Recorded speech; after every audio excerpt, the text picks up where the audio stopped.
จังไดวันนี้ท่านได้ฝันไปเนี่ยเป็นห้าแล้วมึงเห็นหมาสองขึ้นเรานี่ฝันเห็นว่าหมาบ้าไล่กัดว่าสิเป็น35เลยคือว่าแล้วนี่ฝันว่าหมา35 36นี่ฝันว่าหมาอะไรกัดหมาบ้าฝันว่าหมาทางนี้เอาขาว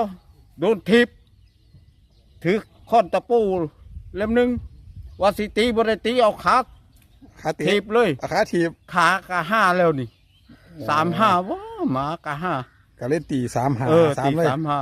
งวดก่อนนั้นเก็บเงินได้456มาออก504งวดก่อนนั้น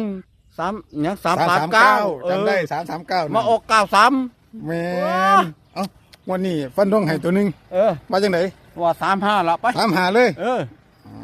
มองนี่ละ